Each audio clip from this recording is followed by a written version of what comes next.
Bonjour à toutes et à tous, j'espère que vous m'entendez bien. N'hésitez pas s'il y a un problème de micro avec le son à le signaler dans le chat et bienvenue à ce webinaire qui est dédié aujourd'hui donc à cette question, la télémédecine pour l'accès aux soins pour tous. Point d'interrogation, mais aussi élément de réponse, avec du coup un retour sur le plaidoyer de France Asso Santé, qui a été, publié en septembre, et qui fera l'objet du coup d'une partie de la présentation aujourd'hui. Vous étiez très nombreux, à vous être inscrits puisqu'on avait dépassé les 160, inscrits, à travers le réseau de France Asso Santé, aussi bien les équipes régionales, les associations nationales, associations membres aussi au niveau des régions et représentants d'usagers du coup divers. Donc, je vous remercie encore d'avoir répondu présent massivement à ce sujet. Donc, pour ceux qui ne me connaîtraient pas, je suis Arthur Dauphin, le chargé de mission sur le numérique en santé pour France Asso Santé au niveau du siège. Et c'est moi qui vais donc animer cette session aujourd'hui d'1h30 et qui sera disponible en replay. Vous recevrez directement par mail à l'issue de la session l'enregistrement et il sera également mis à disposition et publié sur l'extranet de France Asso Santé pour être diffusé et partagé ensuite à tous ceux qui n'auraient pas pu se connecter et être présents avec nous aujourd'hui.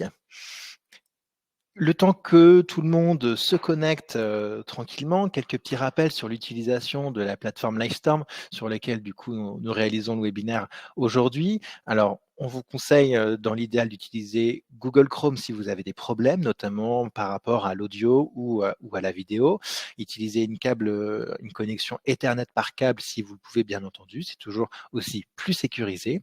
Vous avez donc en bas à droite de votre écran sur le site Livestorm, ce que vous voyez du coup sur ma présentation, 5 petits onglets qui s'appellent Apps, participants, sondages, questions, chat. Et donc je vous invite, mais je vois que vous êtes déjà nombreux à le faire, et je vous salue tous par ailleurs, à échanger avec l'ensemble des participants dans la rubrique chat qui est dédiée du coup à la messagerie. N'hésitez pas à poser vos questions dans la rubrique qui est dédiée, qui s'intitule donc questions, ce qui nous permettra, nous et les différents intervenants, de pouvoir bien les voir, les identifier et apporter des réponses le cas échéant. Vous aurez éventuellement du coup une petite rubrique sondage et vous aurez accès aux présentations à l'issue aussi de la session. Si jamais vous souhaitez intervenir, n'hésitez pas, faites-vous savoir, faites-vous connaître dans le chat si vous souhaitez ou ça nécessite que votre question, par exemple à l'écrit, soit complétée. Je pourrais du coup vous inviter parmi les intervenants. Il faudra juste, comme vous le voyez sur la slide, accepter l'invitation à participer, ce qui fait que vous pourrez du coup partager votre vidéo et participer à l'audio. Et il faudra ensuite simplement cliquer sur cette petite icône que vous voyez à gauche sur ma slide, sur la diapositive, participer, ce qui va vous permettre de prendre la parole directement. Si jamais vous prenez la parole, effectivement, on vous conseille l'utilisation d'un casque audio pour avoir une meilleure qualité de son si vous en avez un. Alors, ça fait quelques minutes, nous sommes du coup presque 100 connectés déjà sur cette session et donc il est l'heure pour moi de vous rappeler un petit peu le programme de ce webinaire. On va commencer par une présentation du plaidoyer qui s'intitule Manifeste pour faire de la télémédecine un réel vecteur d'accès aux soins pour tous, qui a été publié en septembre par France Asso Santé. On aura ensuite un second temps pour mettre aussi en relief et en avant comment les propositions interassociatives répondent aux enjeux d'aujourd'hui et peuvent se traduire dans la réalité, avec donc la parole donnée aux experts. Et on conclura avec une séquence autour de quel est le rôle pour les représentants des usagers, vous qui êtes rassemblés sous la bannière France Asso Santé aussi aujourd'hui pour ce webinaire et avec toutes les associations membres, et avec un regard croisé de représentants des usagers qui se compléteront. Je vais donc tout de suite commencer. En tant que chargé de mission numérique en santé, j'ai eu le plaisir de coordonner ce travail pour la rédaction et la publication de ce plaidoyer sur la télémédecine, qui était un plaidoyer important puisque ça faisait longtemps qu'on n'avait pas porté de documents un petit peu socle et structurant pour le mouvement associatif sur ce sujet et à travers cet angle particulier de l'accès aux soins pour tous qui nous réunit très fortement dans ces temps de raréfaction du temps médical. Alors vous avez peut-être pu déjà en prendre connaissance. Vous avez, la couverture, sur la diapositive, à gauche. Ce manifeste, il propose de jouer la carte des territoires, notamment pour lever les freins. Et s'il y avait un seul «message» entre guillemets, à retenir, de ce plaidoyer, c'est, cette citation, de Gérard Raymond, président national de France Asso Santé, de rappeler que finalement la médecine de demain, c'est pas la médecine d'hier ni celle d'aujourd'hui, et en tout cas pas uniquement à travers l'écran comme seul changement, et qu'il faut donc trouver de nouvelles manières de pouvoir organiser au mieux les parcours de santé pour utiliser le numérique au profit de l'accès aux soins pour tous. Et donc de rappeler que c'est pas quelque chose qui coule de source, que le numérique n'est pas neutre, il peut apporter beaucoup de positifs, mais que ça nécessite aussi de repenser la manière dont on travaille, dont on construit les parcours et dont on construit l'accès aux soins. Et avec finalement cet dernier, message, élément très important, qu'il faut penser et financer avant tout ces parcours, avant de penser aux outils. Aujourd'hui, on a beaucoup d'outils de télémédecine qui existent, mais pour le coup, on voit qu'ils ne sont pas toujours, bien utilisés, bien diffusés, et donc c'est un enjeu extrêmement fort pour les usagers aujourd'hui. Ce plaidoyer, il vise, 5 grandes cibles, il s'adresse aux établissements sanitaires et médico-sociaux, aux organisations coordonnées territoriales, aux différentes caisses d'assurance maladie, de sécurité sociale, aux professionnels évidemment aussi de santé, en particulier médicaux, et en partie aussi, aux plateformes de téléconsultation. Et il s'agit véritablement d'appeler à la mobilisation générale de tous ces acteurs. On a pu s'exprimer par le passé, par exemple sur, les téléconsultations sur abonnement ou d'autres choses comme ça, sur les lignes rouges que nous, en tant qu'association et représentants des usagers, on souhaitait tracer sur l'utilisation de la télémédecine dans notre système de santé. Et il était donc important et assez essentiel qu'au-delà de ces lignes rouges, on explique et on porte une voix sur comment on veut aujourd'hui que la télémédecine soit utilisée et s'intègre dans notre système de soins pour respecter ses valeurs d'accès aux soins et de santé solidaire, humaniste et éthique. On a beaucoup parlé dans ce plaidoyer notamment, des différents types de téléconsultations. Vous le savez, une téléconsultation, de suivi, avec votre médecin spécialiste qui vous suit depuis des années, votre médecin traitant que vous connaissez aussi très bien, eh bien ça pose pas forcément de problème. On sait que c'est pratique, que ça permet, d'avoir des rendez-vous un peu plus vite, de moins se déplacer et cetera. Là où ça nous posait un peu plus de questions ou de difficultés, avec un enjeu très fort, était tout ce qui, concernait les soins non programmés. C'est-à-dire, on a mis un exemple notamment dans ce manifeste d'un usager qui a un abcès dentaire et qui n'a plus de médecin traitant, comme beaucoup de patients, comme beaucoup d'usagers, qui ne connaît pas vraiment de cabinet médical ou d'organisation près de chez lui pour le recevoir entre deux, un peu en urgence, même si ce n'est pas une urgence vitale, etc. Et il se demande quel est le parcours de soins finalement pour moi et mon problème de santé. Il sait qu'il a déjà utilisé la téléconsultation, par ailleurs, c'est ce qu'il nous dit, sur une plateforme, pas connue ou pas d'ailleurs. Il choisit un médecin disponible le plus vite selon les horaires et il utilise ça pour des besoins qui sont finalement peu urgents ou des symptômes peu alarmants parce que, ça suffit. Par exemple, toux, maux de ventre, eczéma, ça peut être aussi aide au sevrage tabagique ou parfois même prescription de vaccins. Et donc dans ce cas-là, il nous dit: «Moi avec, mon abcès dentaire, je suis pas en urgence, vitale, j'ai pas besoin d'aller aux urgences, mais par contre, j'ai quand même besoin d'une prise en charge, rapide et je suis pas sûr que la téléconsultation soit, le meilleur moyen aujourd'hui d'y répondre». Heu et c'est là qu'en fait, on se rend compte qu'il y a un certain vide à combler aujourd'hui pour qu'on ait une réponse satisfaisante et notamment qui puisse reconnecter ce fameux usager, aux solutions de territoire, de proximité pour qu'il puisse avoir un premier contact médical rapidement, mais qu'il puisse aussi avoir une prise en charge complète et plus coordonnée. C'est quelque chose qu'évidemment on porte fort au sein de France Asso Santé et donc l'idée était de pouvoir aborder ce sujet. Donc dans ce manifeste, on y dresse en tout cas, quelques constats en 2023 sur les usages de la téléconsultation aujourd'hui, ce qu'en disent les usagers, avec notamment quelques témoignages de difficultés qui peuvent arriver avec, notamment les plateformes de téléconsultation. Et puis nous avons égrené pour les différentes cibles que je vous ai du coup, citées tout à l'heure, à chaque fois nos propositions, appel à la mobilisation générale. Sans rentrer dans tout le détail de, ce que comporte ce manifeste, c'est effectivement un grand enjeu, comment remplir le, entre guillemets, «vide», puisqu'il n'est pas totalement vide, de l'offre pour les soins non programmés, puisqu'on est, souvent usagers écartelés entre aller aux urgences ou aller sur une plateforme de téléconsultation où nous allons voir un médecin que nous ne connaissons pas et que nous ne reverrons sans doute jamais.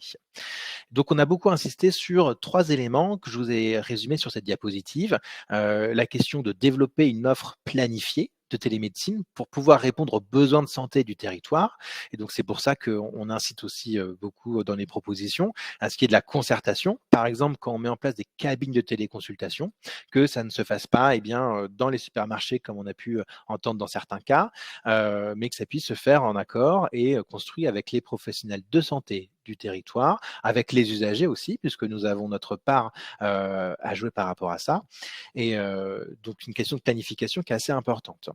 Renforcer aussi la téléconsultation assistée. C'est, on en reparlera d'ailleurs un peu plus loin, c'est le fait d'être patient du côté de l'écran et d'être assisté par un pharmacien ou un infirmier notamment, qui va permettre d'aider à l'utilisation de la borne, mais aussi d'aider la consultation en tant que telle et de faire le lien du coup entre professionnel de santé, le professionnel médical qui est derrière la visioconférence et l'usager. Ce qui rend la téléconsultation plus accessible et qui permet aussi une meilleure orientation dans les parcours. On a aussi beaucoup insisté, notamment, que, en tout cas, réclamer que les établissements et aussi les CPTS, les communautés pluriprofessionnelles territoriales de santé, puissent construire, imaginer des parcours alternés, parfois on dit des parcours hybrides, de médecine, télémédecine, pour justement à chaque fois qu'on mette le bon professionnel de terrain avec la bonne prise en charge au bon endroit. Et donc, on est vraiment une offre de santé de proximité et qui puisse répondre aux différents degrés d'urgence aujourd'hui des usagers. Dans ce plaidoyer, du coup, appel à la mobilisation générale, on adresse effectivement quelques propositions qui sont détaillées à l'adresse des établissements, je le répète, sanitaires et médico-sociaux. Et pour vous dire, c'est autant des propositions qui peuvent être portées aujourd'hui par les représentants des usagers, dans les commissions des usagers, dans les conseils de surveillance, par exemple, des hôpitaux. Et on a pu présenter ces propositions hein, au niveau du ministère de la Santé et de la Prévention avec un bon retour. Et nous allons donc pouvoir aussi présenter ces propositions directement aux agences régionales de santé prochainement. Et donc, c'est quelque chose sur lequel aussi c'est les équipes régionales de France Asso Santé et l'ensemble des représentants pourront aussi s'appuyer pour que ça puisse vraiment prendre au niveau des territoires, parce que c'est vraiment un des messages forts de ce manifeste. On a aussi beaucoup ciblé, je vous l'ai dit, les organisations coordonnées territoriales, les fameuses CPTS dont j'ai parlé tout à l'heure, mais aussi les MSP, les maisons de santé pluridisciplinaires, pour organiser une vraie réponse, du coup, qui puisse être autour de la notion des parcours, diagnostiquer les besoins de santé du territoire et pouvoir y apporter des réponses en face. Là encore, pour les représentants des usagers ou d'associations qui siègent dans ces différentes instances, les CPTS, les conseils territoriaux de santé, j'insiste beaucoup plutôt que les CRSA que vous voyez sur la diapositive, c'est aussi quelque chose sur lequel, en tout cas, on compte beaucoup sur le relais des représentants des usagers. On a aussi adressé beaucoup de propositions aux caisses d'assurance maladie, puisqu'on pense et on est persuadé qu'elles ont un fort rôle à jouer pour pouvoir réellement soutenir et catalyser la création dans les territoires de ces organisations, de ces nouveaux parcours. Donc qu'elles puissent conventionner avec les organisations territoriales de télémédecine et qu'il y ait un vrai alignement, pas de différence entre le remboursement d'une consultation présentielle et d'une téléconsultation, parce que c'est pas encore tout à fait le cas aujourd'hui, en partie dans le cas des quand on essaie hors du parcours coordonné par exemple. Donc c'est aussi pareil, plein de messages qu'on porte auprès des acteurs de l'assurance maladie, locaux et aussi nationaux. On a ajouté d'autres aspects, notamment sur l'accessibilité des lieux de consultation et de téléconsultation, et aussi pour les plateformes de téléconsultation, des choses qui étaient importantes pour nous aussi, qu'il y ait une bonne lisibilité de la prise en charge ou du reste à charge, justement, pour le patient à l'issue de la téléconsultation, parce qu'aujourd'hui, on constate encore pour de très nombreux cas que c'est pas du tout transparent et qu'il y a beaucoup d'efforts à faire. Ça conclut un petit peu cette première présentation, du manifeste, qui est quand même assez, fournie puisqu'on y détaille beaucoup de constats. On fait beaucoup de propositions pour de nombreux acteurs, vous l'avez vu. On a eu des bons retours aujourd'hui, hein, de ces propositions. Donc c'est très important aussi pour nous que vous, pour les représentants des usagers, notamment dans les établissements, caisse d'assurance maladie, eh bien, on s'assure que ces messages sont bien compris, qu'ils font aussi écho à ce que vous pouvez porter ou aux questions que vous pouvez avoir. Et donc avant de passer la parole à nos experts, n'hésitez pas à poser vos questions. Je vois qu'il y a déjà une première question qui a été posée sur eh bien, les parties prenantes, en tout cas, qui ont contribué à la rédaction de ce manifeste. Et donc, le manifeste que je vous ai détaillé a été rédigé avec les contributions du groupe de travail e-santé national de France Asso Santé. Euh, auquel Aide au niveau national a participé par ailleurs, et avec aussi des contributions de membres du bureau de France Asso Santé. Il y a une question aussi, je vois, d'Olivier Dobtin et de vous dire à faire un petit retour à effectivement à qui nous avons envoyé ce manifeste. Nous avons aujourd'hui surtout insisté auprès du ministère de la Santé, donc nous avons eu la chance de pouvoir présenter en détail ces propositions. Nous allons pouvoir le faire auprès des ARS directement courant novembre et on compte évidemment beaucoup sur les relais aussi des représentants. Nous allons faire un envoi avec la reprise des négociations conventionnelles à l'assurance maladie très prochainement. Et tous les représentants d'usagers, conseillers dans les CEPAM, par exemple, pourront du coup le relayer aussi et s'appuyer sur les différentes propositions qu'on a pu y insérer. N'hésitez pas du coup, je vois peu de questions, mais peut-être que j'ai été très clair. Il y a beaucoup effectivement d'éléments dans ce manifeste. N'hésitez pas, moi je suis disponible bien entendu pour toute question ou pour venir le présenter auprès de vos associations, pour échanger aussi avec des commissions des usagers, par exemple si vous le souhaitez, bien entendu, pour voir comment vous pouvez relayer de manière le plus efficace possible aussi ces messages. On sait aussi qu'il y a déjà, et on va pouvoir en parler avec des témoignages après, il y a déjà sur le terrain des organisations territoriales, des structures qui se sont lancées aussi dans ce type d'aventure. C'est-à-dire que ce n'est pas uniquement de la science-fiction, mais il y a déjà des choses qui se passent sur le terrain dans cet esprit-là. Et donc, il y a tout intérêt à ce que les associations, les représentants des usagers, eh bien, soient partenaires de ces démarches, puissent être intégrés dans une dynamique de démocratie en santé, de diagnostic des besoins, de construction d'une offre adaptée. Et donc, c'est quelque chose que vous pouvez tout à fait, sur lequel vous pouvez tout à fait me solliciter. Alors, je vois qu'il y a une question sur globalement, finalement, quels sont les critères qui rendent possible une téléconsultation? C'est effectivement un petit peu l'enjeu.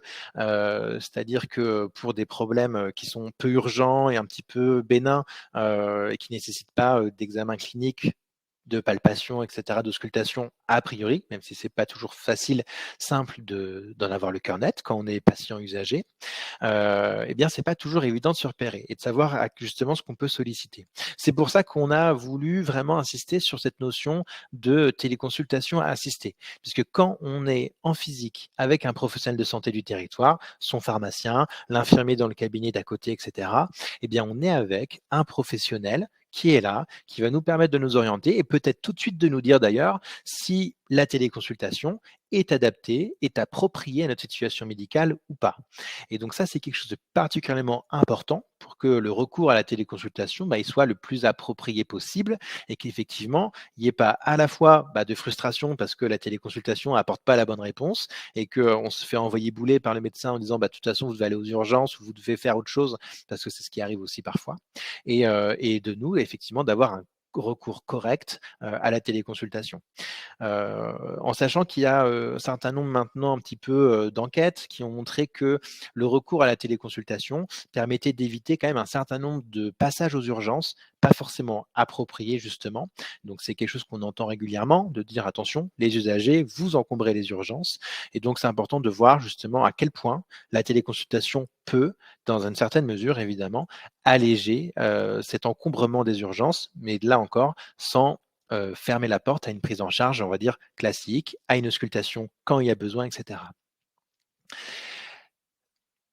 Vous retrouvez parfois sur, les plateformes tout un tas aussi, pour faire suite aux questions que je vois dans le chat, quels sont les symptômes, les pathologies pour lesquelles nous pouvons, avoir recours à la téléconsultation. Donc ça peut être, très large, et aussi tout à l'heure je l'ai dit, ça peut concerner, bien, de l'aide au sevrage tabagique par exemple. C'est pas uniquement, dans le cadre, d'une infection, bénigne. Hem, donc ça peut être assez, et je vois qu'il y a quelqu'un d'ailleurs, qui dans le chat qui commente, c'est-à-dire que la téléconsultation, on le décrit un petit peu dans les constats, de ce manifeste au début, évidemment peut, amener beaucoup de positifs, notamment sur la réduction, bien, des délais, temporels pour accéder à un rendez-vous. Ça, c'est quelque chose qu'on voit énormément, en particulier pour l'accès à des spécialistes, et aussi une réduction des distances, géographiques parce qu'on le sait, se déplacer n'est pas toujours évident, ça peut aussi avoir un coût.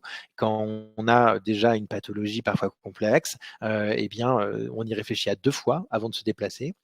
Et c'est d'ailleurs quelque chose qu'on voit. On a essayé de le visibiliser dans un des exemples dans le manifeste.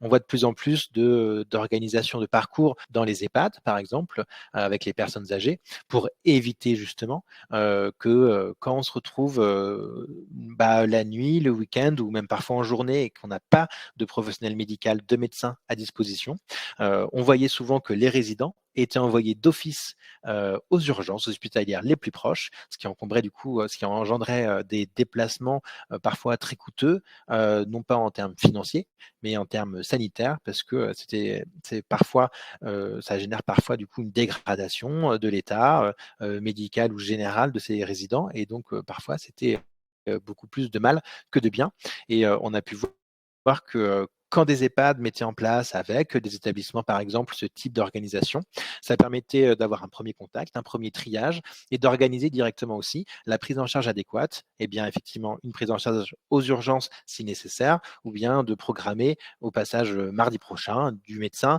de l'EHPAD, une consultation ou des choses comme ça. Et donc on voit que, ça peut s'organiser de bonne manière, et que ça peut vraiment rendre service effectivement comme on l'a vu. Je lis un petit peu du coup, vos commentaires, en même temps. Hem, il y a une question, sur, est-ce que, dans le parcours, mon parcours psy, il peut y avoir de la téléconsultation, psychiatrique? Je pense pas qu'aujourd'hui ce soit en tout cas faisable, à l'heure actuelle, en sachant que dans mon parcours psy, on a l'intervention de psychologues, référencés par l'assurance maladie. Hem et aujourd'hui, les psychologues n'ont pas encore, l'organisation des téléconsultations, prises en charge. Il y a un cadre juridique, pour ce qu'on appelle le télésoin, et dont d'ailleurs on va pouvoir parler, juste après. Mais pour l'instant, c'est quelque chose qui manque encore d'être, justement conventionné aussi entre l'assurance maladie et les psychologues, même si c'est une possibilité technique, et en tout cas que, le cadre juridique ouvre la possibilité, mais qu'elle n'est pas encore bien organisée. Par rapport à la question que je vois de Sophie Suel sur les téléconsultations et les arrêts de travail, aujourd'hui, oui, on peut tout à fait se faire délivrer un arrêt de travail par téléconsultation, mais vous le savez peut-être, sans doute, que le gouvernement essaye en ce moment de, justement limiter ces prescriptions dans une logique avant tout financière, et qui serait limitée du coup. C'est ce que propose, c'est ce qu'il y a dans le projet de loi de financement de la sécurité sociale 2024, de les limiter à 3 jours, pas plus.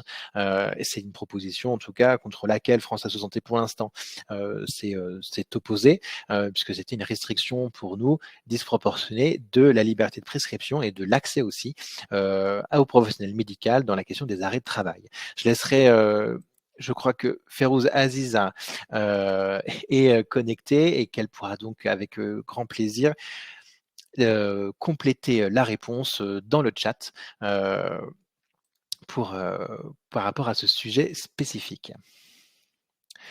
On va maintenant, après la présentation de ce plaidoyer et ces premières questions, je tenais à faire intervenir du coup 2 experts. Nous avons Lydie Canipel. Je t'invite du coup, Lydie, à cliquer sur la petite icône participer qui doit se trouver en bas dans le bandeau à côté de micro, caméra, pour pouvoir me rejoindre sur scène et pouvoir prendre la parole pour du coup entamer cette deuxième séquence qui va nous permettre de donner la parole aux experts pour évaluer, euh, pour en tout cas explorer les opportunités pour la télésanté aujourd'hui, et je dis bien télésanté, même plus que télémédecine. Et donc Lydie, qui est l'ancienne présidente de la Société française de santé digitale, experte de terrain s'il en est, pour nous parler de ce sujet, va pouvoir, je l'espère, si Lydie tu parviens à te connecter en cliquant sur la petite icône participer en bas, en tout cas, ce sera avec plaisir. Je regarde en même temps ce que vous avez pu compléter sur le chat. Je vois que Lydie est en train de se connecter. Parfait. Lydie, est-ce que tu nous entends bien? Oui, très bien. Et toi? Parfaitement. Lydie, bon, je t'ai présenté et je vais te laisser du coup nous apporter quelques éléments pour compléter un peu entre le cadre réglementaire, finalement, de quoi on parle quand on parle du télésoin. C'est quelque chose qu'on a aussi tenu à mettre un peu en avant dans ce manifeste. Il n'y avait pas que la téléconsultation avec les médecins, et c'est une vraie attente aussi de pouvoir avoir cette télésanté se diffuser. Donc je te laisse la parole. Tu as soit je te passe les slides, mais si tu veux cliquer directement sur les petites flèches, tu vas pouvoir avoir la main et passer les diapositives toi-même si tu les vois. Sinon, je te passe les slides à la main, il n'y a pas de souci. Bah, je vois pas où sont les petites flèches. Bon, je te passe les slides Oui. alors, Lydie, et je te laisse la parole. Bon, bonjour tout le monde, ravie d'être avec vous cet après-midi. Merci à Arthur pour cette invitation qui me touche particulièrement puisque ce sont les associations de patients, donc nos patients. Quand Arthur m'a téléphoné, il m'a demandé un challenge de parler du télésoin en 10 minutes, ce qui n'est pas du tout évident. Alors je me suis d'abord posé la question, j'ai pris le titre « Comment réussir le développement du télésoin et des parcours alternés ». Et à partir de cette question, j'ai découlé 8 ou 9, j'allais dire, slides. Et donc, je vous prie de m'excuser si je survole, mais en 10 minutes, je ne peux pas faire autrement. Donc, la réponse pour moi, comment est-ce que l'on peut développer le télésoin et les parcours coordonnés? Eh bien, elle se situe dans ces 2 phrases. D'abord, changer l'imaginaire en santé, j'allais dire, de tous les citoyens en France que nous sommes tous. Et puis, de l'autre côté, on ne peut changer son imaginaire en santé si on n'a pas été acculturé. Ça veut dire que la problématique aujourd'hui, c'est qu'il faut réellement, et c'est le vrai challenge du virage numérique, c'est d'arriver à ce que nous n'ayons plus dans notre tête le tout présentiel, mais que nous ayons tous cette envie et de comprendre qu'aujourd'hui, notre prise en charge se décide dans une décision partagée avec nos médecins ou nos soignants, nos infirmiers, etc. Et on décide ensemble, en fonction de notre état de santé, quand est-ce qu'on est en présentiel et quand est-ce que l'on est en distanciel. Alors qu'aujourd'hui, dans nos têtes, c'est je prends ma voiture, je vais dans la salle d'attente et j'attends qu'on ouvre la porte et je fais une consultation. C'est ça qu'il faut qu'on change. Alors c'est sûr qu'à partir du moment où, dans nos études, etc., nous allons avoir une culture plus numérique, ça va beaucoup aider. Mais en ce moment, on est à un virage et tout le monde n'a pas cette culture. Et en même temps, moi, ce qui m'a beaucoup frappé, je ne sais pas si vous vous souvenez, mais je pense que oui, quand je parle de culture, le bon exemple que nous n'avons pas la bonne culture aujourd'hui et qu'il faut que toutes les associations de patients, je sais que vous le faites, mais que vous continuez à renforcer et à donner cette culture. Prenez l'exemple de la pandémie qui nous est tombée dessus du jour au lendemain en distanciel. Regardez ce que l'on avait sur notre écran de télévision. Appelez votre médecin pour une téléconsultation. Moi, j'habite un village de 250 habitants. Je peux vous dire s'il y en avait 10 qui savaient ce que c'était, je suis généreuse. Donc, il n'y a pas cette culture de faire comprendre pour rassurer aussi, j'allais dire aux citoyens, que ce parcours alterné, il est bon pour eux parce qu'il renforce une prise en charge et il va permettre aussi parfois de couper la distance. Alors, changer l'imaginaire, c'est ce que je viens de vous dire, c'était la liaison, c'est qu'aujourd'hui, on peut ne plus et on ne doit plus soigner qu'en présentiel. C'est l'état de santé du patient qui décide si on doit être en présentiel ou si on doit être en distanciel. Voilà, tout à l'heure, je crois qu'il y avait déjà une question autour de ça qui disait quelles sont les bonnes indications, etc. Mais les indications, j'allais dire, tout pourrait être envisageable à distance, mais c'est pas bon. Si je dois toucher mon patient, si je dois l'ausculter, etc. Non. Dans ces cas-là, je viendrai au cabinet du soignant. Donc, c'est vraiment l'état de santé, et j'insisterai, vous verrez à la fin, sur la visite d'éligibilité dont on ne parle pas suffisamment, qui va décider quand est-ce qu'on est à distance et quand est-ce qu'on est en présentiel. Bien sûr, je ne vais pas parler des soins de premier recours, mais le soin de premier recours ne doit pas être l'excuse à faire aussi n'importe quoi. Parce qu'on a mis en place, entre autres, téléconsultation et télésoins, à l'arrache, pendant une pandémie, c'est comme le mariage, on dit que c'est les premières années où on doit prendre les bonnes habitudes, sinon après les mauvaises habitudes continuent, ben là c'est pareil. Il y a beaucoup de non-respect des bonnes pratiques cliniques qui, à l'heure aujourd'hui, se sont mises en place et contre laquelle, si on acculture notre citoyen, c'est lui qui deviendra plus exigeant et c'est lui qui demandera à ce que les bonnes pratiques cliniques, par respect d'abord pour lui, mais aussi pour qu'il soit mieux soigné, soient faites par les soignants. Alors, d'abord, qu'est-ce qu'un citoyen devrait savoir à l'heure d'aujourd'hui ? Il devrait savoir qu'est-ce que la télésanté, mais toujours de façon simple. J'avais un patron qui me disait, Lydie, quand on parle aux patients, on cause la France. Et on a tous tendance, quand on fait des présentations, d'avoir ce jargon d'experts complètement hermétique à tous les gens qui baignent pas dans notre milieu. Donc, qu'est-ce qu'il y a à retenir, j'allais dire, pour un citoyen ? Il doit pouvoir comprendre que, quelle que soit la spécialité ou le métier du soignant, médecin ou infirmier, il peut être suivi à distance aujourd'hui. Il peut être suivi à distance. Mais il doit comprendre que lorsque, dans son jargon d'expert, on lui parle de télémédecine, ça veut dire que c'est un acte qui est exercé par un médecin ou un chirurgien dentiste ou une sage-femme. Voilà. Par contre, quand on lui parle de télésoins, eh bien, c'est les 18 autres professions de soignants, pharmaciens, infirmiers, IPA, kinésithérapeutes, ergothérapeutes, audioprothésistes, etc., on les verra après, qui, eux, dans le cadre de leur référentiel métier, exactement comme la télémédecine, on a quand même mis 11 ans pour se rendre compte, peuvent exercer du soin à distance. Alors, vous allez me poser la question, quels soins ? Mais les soins pris à distance, c'est toujours pareil. Ça dépend de l'état de santé du patient, ça dépend de son état cognitif, ça dépend s'il a du matériel, ça dépend de plein de choses. Mais par contre, c'est depuis le 3 juin 2021, le télésoin est légal, autorisé, j'allais dire, en France. Donc, vous voyez bien, télémédecine, il y a le mot médecine dedans, acte médical, télésoin, il y a le mot soin dedans, pharmacien, auxiliaires médicaux. Voilà. Mais l'un comme l'autre, c'est le fait d'exercer à distance. C'est clair ? Alors, qu'est-ce qu'on doit savoir ? Si on fait appel au télésoin, on doit pouvoir comprendre le rôle et les responsabilités des acteurs. Ça veut dire quoi pour un citoyen ? Il doit comprendre d'abord ce qu'il va faire et qu'on arrête de faire vivre à des citoyens, comme je l'ai vécu encore cette semaine, un monsieur de 76 ans atteint d'un cancer, convocation au centre anticancéreux, il reçoit une lettre, vous êtes convoqué à une téléconsultation. Mais c'est inadmissible. Il ne sait même pas ce que c'est qu'une téléconsultation. Il ne le sait pas.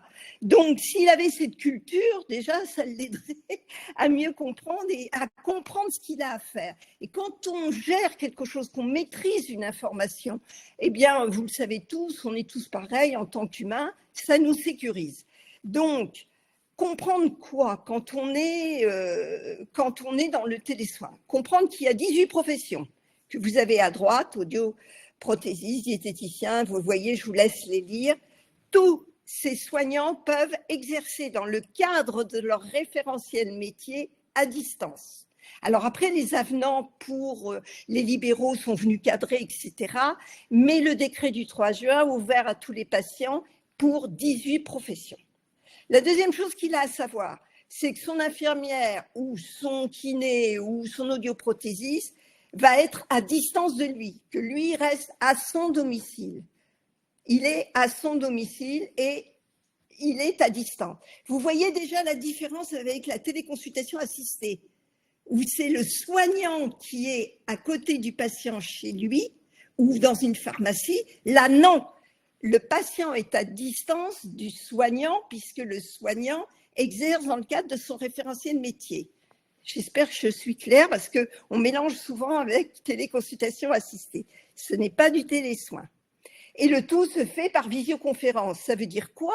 Il faut que le patient ait été informé et formé et accompagné dans le changement en amont pour être bien sûr qu'il a un bon écran, qu'il a du réseau surtout. Ça a été une des problématiques parce que franchement, le télésoin comme la téléconsultation sur smartphone, très peu.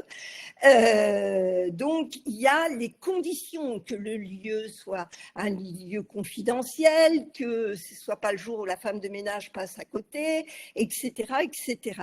Donc, le patient peut être accompagné, bien sûr, d'un aidant, bien sûr, et ce que l'on voit très, très souvent aussi, de plus en plus, ce sont toutes les aides à domicile qui sont aidants pour le patient. Slide suivant. Voilà, et on arrive à un temps qui est extrêmement fort dans le télésoin comme dans la téléconsultation. Ce sont les recommandations des bonnes pratiques cliniques de l'HAS et qui ne sont pas sur le terrain souvent appliquées. Elles disent quoi? Elles disent qu'avant un primo télésoin comme une primo téléconsultation, on se doit de faire une visite d'éligibilité. Et cette visite d'éligibilité, de préférence en présentiel. Qu'est-ce qu'on va faire dans cette visite d'éligibilité? Avec son patient, après avoir fait un bilan de santé, on va décider ensemble, après lui avoir expliqué comment ça va se passer, parce qu'il faut l'accompagner dans le changement. On parle toujours, il faut accompagner dans le changement les professionnels de santé, mais les patients aussi, c'est nouveau le numérique. Donc, on regarde si l'état de santé permet d'être à distance, on regarde s'il a le bon matériel, on lui explique comment il va se connecter, ensuite on lui explique comment ça va se passer, etc. On répond à toutes ces questions et après qu'on l'ait informé, on lui fait signer un consentement, enfin signer virtuellement un consentement, et par pitié, battons-nous, enfin, franchement, les consentements, les informations par outil, alors c'est mieux que rien.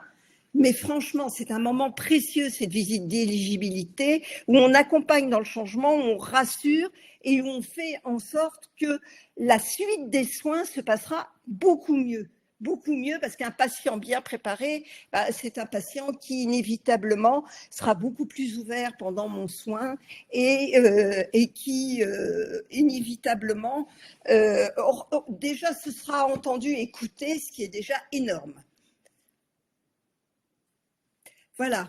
En conclusion, et pour les soignants, j'allais dire, c'est un petit clin d'œil, se rappeler que exercer le soin, exercer la médecine, etc., c'est un modèle d'humanisme en France. On a beaucoup travaillé sur ce modèle d'humanisme, mais ce n'est pas une vertu qu'on va appliquer, superposer à la médecine. C'est-à-dire que pendant nos études d'infirmière, de médecin, on n'a pas un UV qui dit je vais me former à l'humanisme. Non, c'est intrinsèquement l'acte qui est un acte humaniste puisque tourné vers le patient. Mais par contre, cet humanisme, bien sûr, il doit vivre avec son temps.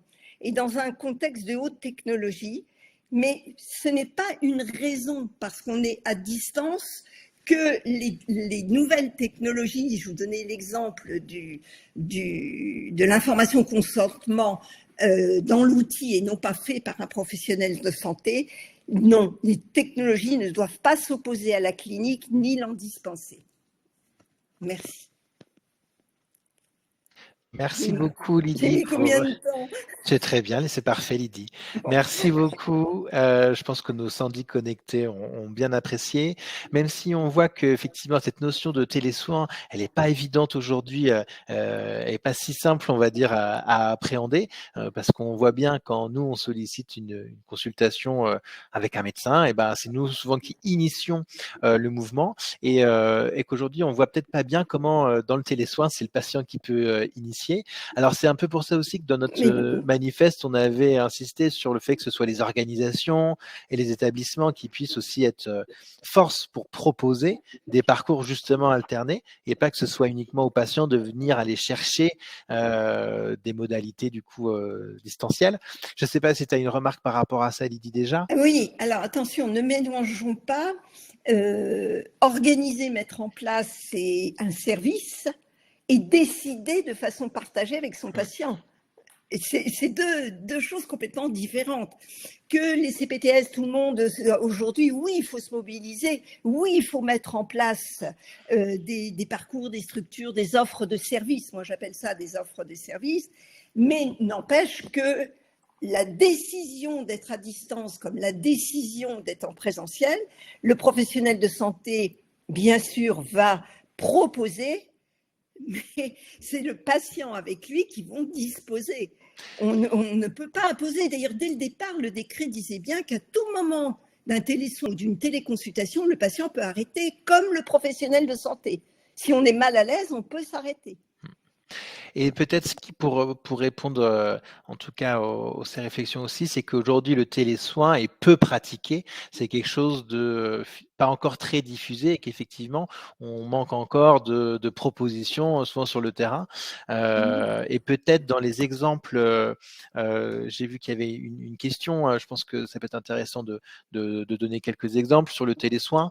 On sait que par exemple il y a des établissements sanitaires qui organisent ou qui proposent des parcours de rééducation orthophonique, par exemple, avec de la visioconférence, ce qui ne veut pas dire que toutes les séances sont nécessairement en visioconférence et qu'effectivement, avant, il y a effectivement une sorte de visite d'éligibilité, comme tu en parlais, pour vérifier que eh bien, le patient, sa situation, elle est bien approprié ou en tout cas c'est bien possible de faire de la visio avec lui, que lui aussi il en ait envie accessoirement, effectivement, et la décision partagée est extrêmement importante. Donc je pense que ça fait écho avec beaucoup aussi voilà, des grands principes et valeurs, cette défense du consentement et de l'information que beaucoup de nos participants et des associations portent. Donc je pense que ça fait grandement écho et donc qui permet d'offrir en tout cas pour une partie de la prise en charge dans les situations médicales aussi qui le permettent, puisque effectivement toutes les rééducations ne peuvent pas forcément se faire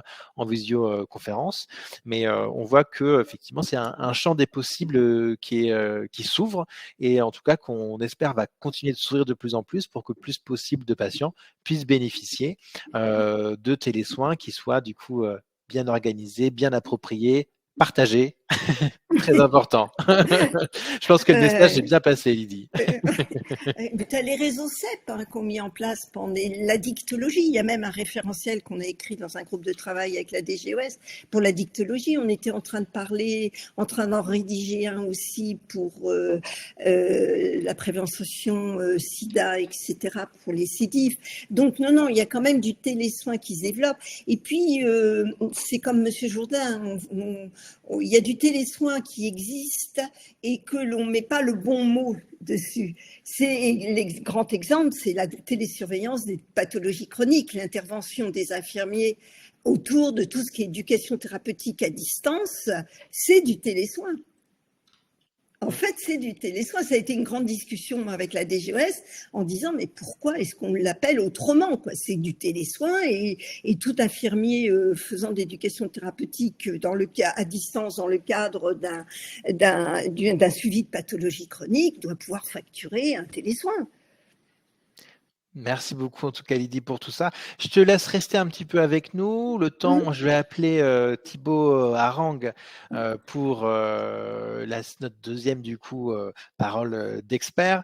Donc pareil, je te laisse te connecter Thibaut, enfin en tout cas monter sur scène avec la petite icône participer dans la barre d'outils en bas pour pouvoir nous rejoindre et ouvrir ton micro pour la suite. Et je pense que ton intervention va permettre de répondre aussi à quelques questions qu'on voit, j'allais dire, poindre dans les questions, notamment finalement comment on fait quand on est dans un désert médical. Est-ce qu'on a le choix? C'est vrai que c'est une question intéressante. Tu vas aussi nous parler des téléconsultations assistées et c'est vrai que c'est un élément intéressant quand on parle de l'éloignement numérique aussi d'un certain nombre d'usagers. Donc c'est quelque chose qui peut aussi rentrer en ligne de compte. Donc alors, Thibaut, tu étais connecté, c'était bon. Voilà, on va revenir. Donc, en tant que directeur de la stratégie et des affaires publiques d'Omedis, organisation territoriale de télémédecine, je vais donc avoir le plaisir de te passer la parole.